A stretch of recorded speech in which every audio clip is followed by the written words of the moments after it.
There's been a lot of talk about identity lately, but how far does it go? And is it possible to be wrong? We went to the University of Washington to find out. Are you aware of the debate happening in Washington State around the ability to access bathrooms, locker rooms, spas based on gender identity and gender expression?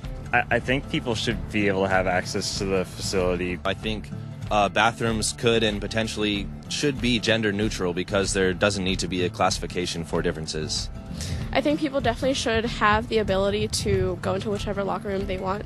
I feel like at least public universities should do their best to accommodate for those who do not have a specific gender identity. You know, whether you identify as male or female and whether your sex at birth is matching to that, you should be able to utilize the resources. So if I told you that I was a woman, what would your response be? Good for you. Okay, like, yeah. Nice to meet you. I'd be like, what? Really? I don't have a problem with it. I'd ask you how you came to that conclusion. If I told you that I was Chinese, what would your response be? I mean, I might be a little surprised, but I would say, good for you. Like, yeah, be who you are. I would maybe think you had some Chinese ancestor. I would ask you how you similarly came to that conclusion and why you came to that conclusion. I would have a lot of questions, just because on the outside I would assume that you're a white man. If I told you that I was 7 years old, what would your response be? I wouldn't believe that immediately. I probably wouldn't believe it, but I mean, it wouldn't really bother me that much to go out of my way and tell you, no, you're wrong. I'd just be like, oh, okay, he wants to say he's 7 years old. If you feel 7 at heart, then then so be it. Yeah, good for you. So if I wanted to enroll in a first grade class, do you think I should be allowed to? Probably not, I guess. I mean, unless you haven't completed first grade up to this point and for some reason need to do that now. If that's where you feel like mentally you should be, then I feel like there are communities that would accept you for that. I would say so long as you're not hindering society and you're not causing harm to other people, I feel like that should be an okay thing. If I told you I'm 6 feet 5 inches, what would you say? That I would question. Why? Because you're not. No, I don't think you're 6'5". If you truly believed you're 6'5", I don't think it's harmful. I think it's fine if you believe that. It doesn't matter to me if you think you're taller than you are. So you'd be willing to tell me I'm wrong? I wouldn't tell you you're wrong. No, but I say that I don't think that you are. I feel like that's not my place as like another human to say someone is wrong or to draw lines or boundaries. No, I mean, I wouldn't just go like, oh, you're wrong, like that's wrong to believe in it, because I mean, again, it doesn't really bother me what you want to think about your height or anything. So I can be a Chinese woman. You sure. But I can't be a 6'5" Chinese woman. Yes. If you thoroughly debated me or explained why you felt that you were 6'5", I feel like I would be very open to saying that you were 6'5", or Chinese, or a woman. It shouldn't be hard to tell a 5'9" white guy that he's not a 6'5" Chinese woman. But clearly it is. Why? What does that say about our culture? And what does that say about our ability to answer the questions that actually are difficult?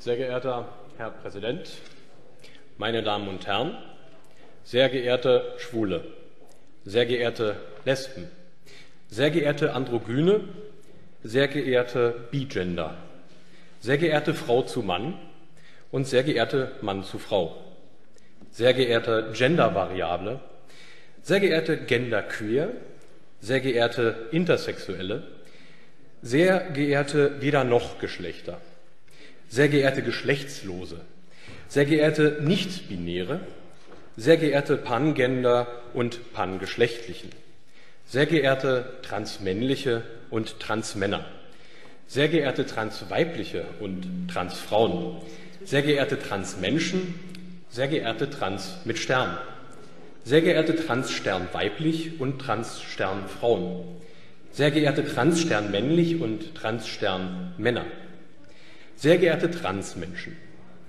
sehr geehrte Transfeminine, sehr geehrte transsexuelle Personen, sehr geehrter Interstern weiblich und sehr geehrter Interstern männlich. Abgeordneter, gestatten Sie eine Zwischenfrage? Ich bin ja noch nicht mit der Begrüßung fertig, Herr Präsident. Entschuldigung. Sehr geehrte Interstern Männer, sehr geehrte Interstern Frauen, sehr geehrte Interstern Menschen, sehr geehrte Intergender, sehr geehrte intergeschlechtlich, sehr geehrte Zweigeschlechtlichen und sehr geehrte Zwitter, sehr geehrte Hermaphroditen, sehr geehrte Two-Spirit drittes Geschlecht und sehr geehrtes viertes Geschlecht, sehr geehrte XY-Frauen, sehr geehrte Transvestiten, sehr geehrter Crossgender, sehr geehrtes Nullgeschlecht und natürlich auch ganz herzlich die sehr geehrten sonstigen Geschlechter. Sehr geehrter Unterstrich-Nonnemacher, sehr geehrter Unterstrich-Bader und sehr geehrter Unterstrich-Mus. Die AfD-Fraktion lehnt Ihren Antrag ab. Danke. This sign has been up for almost 44 years. And in 43 and a half years, this sign did not represent discrimination. It did not represent injustice. It represented common sense and decency and modesty. Today, that's all out the window. Today, this is our new Confederate flag, and it has to come down because it represents discrimination and injustice. Because this right here makes a boy feel he's unwelcome. You see, President Obama has issued this decree to all these schools that if they don't allow a boy who feels like a girl into this locker room, this restroom, then they're going to lose their government funding. You see, we're being told it's a boy's right, if he feels like a girl, to go into this restroom. Well, let me ask you, what about my daughter's rights? And what about the rights of every other girl that goes in here? What about their rights to modesty and privacy and decency? But all that's out the window because today we have to cater to the political correct. Today we have to cater to the liberal left. Today we have to cater to the LGBT. This, 44 years ago, was truth. And it is still truth today. This is also truth. Girls shouldn't go in here either because they feel like they're a boy. Now, I'm okay with schools wanting to create a unisex private bathroom. I'm all right if someone feels they can't shower with all the other boys needing to shower somewhere else. That's totally fine. But they don't belong in my daughter's bathroom. I'm sorry. That is truth. You see, my daughter, she is a girl because she was born a girl, not because she identifies as a girl. 2 months ago, my precious daughter, Olivia, was brought into this world. She also is a girl, not because she self-identifies with a girl, because she was born with a girl anatomy, girl DNA.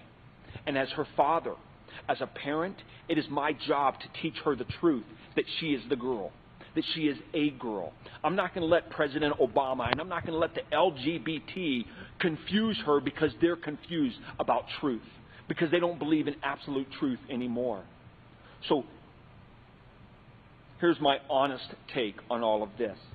This is a boys' locker room. It's a boys' restroom. This is a girls' locker room. It's a girls' restroom. Boys don't belong in here. And girls don't belong in the boys' bathroom. This is what we need to start sharing. We have got to stand up and stop catering to this political correct mentality that is being pushed. So I need you to pray for your country. I need you to pray for your leaders. Pray that our president has common sense, gets common sense, and stops catering to these loud people that want their way. Here's a reality. Everybody has rights. I have rights. But my rights don't trump someone else's. And their rights doesn't trump my daughter's rights to use this bathroom without having a boy come in. If you agree with this, please share this video. Please get it out.